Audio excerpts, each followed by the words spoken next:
This is Autism Adventure with Axel, and today is the Camino Santiago Trail Journey of August 2025. So we didn't do a lot of walking on day 3 and 4 of our trip. These were very important days, weren't they? Mm-hmm. At the end of our first day, after we'd done about 10 miles and we're getting ready to go to bed, after we reached La Bruche, Axel had asked me, "So what are we doing tomorrow?" And I said, "We're going to be walking." He said, "What about the next tomorrow?" And I said, "Walking." And he said, "What about the next tomorrow?" I said, "Walking." And what happened? I want to go home. Yeah, he started crying and said he wanted to go home. So I had to do some thinking about what was going to make the trip fun for both of us, because this wasn't Axel's bucket list trip. It was mine. So I had to do some thinking. And what did you think was going to make the trip better for you? The train trip. Yeah, trains, huh?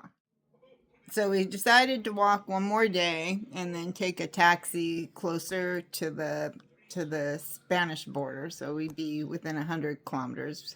By then, we'd have already walked about 17 miles. So, we decided to get closer to the Spanish border and make it a little bit shorter trip. And we were trying to figure out a way to incorporate some trains into it to make it fun for both of us, right?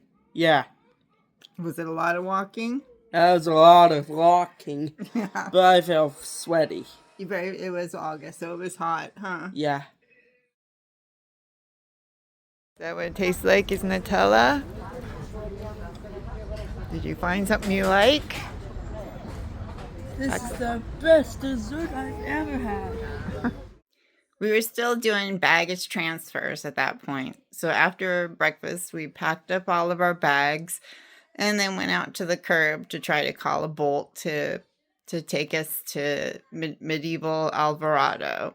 That was about an hour and 15 minutes away.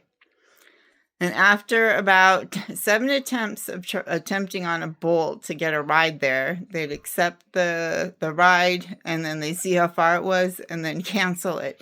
We finally downloaded the Uber app, and for the price of a plane ticket, we finally got a ride to the Alvarado Medieval.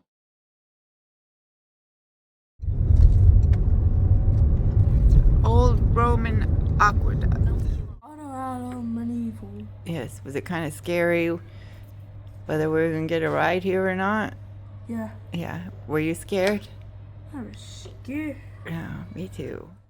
I would be lying if I said that I wasn't disappointed that Axel didn't want to do the whole rest of the Camino on foot. A true pilgrimage means that you do the last 100 kilometers on foot, and incorporating a train means that wouldn't happen. I was also pretty defeated by the time we arrived at medieval Alvarado. We'd already missed a train, almost got stranded somewhere, and then I was having a harder time than I thought finding reservations. And in fact, we had to stay at Alvarado 2 nights because I couldn't find a reservation for the 4th night. This is Anna. Her and her family run the Alvarado Medieval. Anna had overheard me talking with another pilgrim saying ours was not going to be a true pilgrimage because the last 100 kilometer wasn't going to be on foot. And the second day we were there, she pulled me aside and assured me that it was going to be a true pilgrimage, that other people don't get to make the rules for you, and your pilgrimage is your own. She also gave me a lot of encouragement that I really needed at the time. I'm very grateful for that. Her husband also helped us find the train that we could take along the route to make Axel happy along the way, and her daughter was wonderful as well. And this is our 3rd room. Yes. Thanks. You have your toy. Ireland and the Netherlands and Australia and Italy and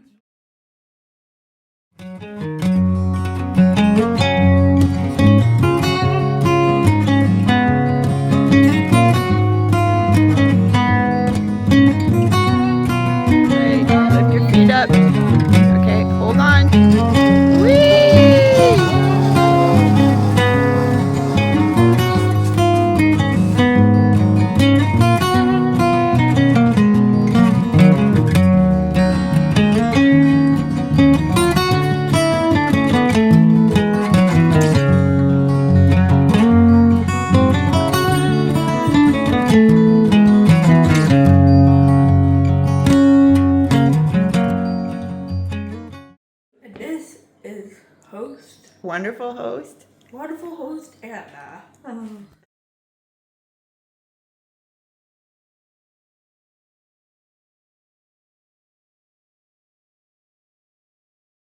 I know that Anna will see this because we're friends on Facebook now. And I just wanted to say I'm so grateful that our paths crossed when we did. You made a huge difference in our Camino. Thank you, Anna, for this day.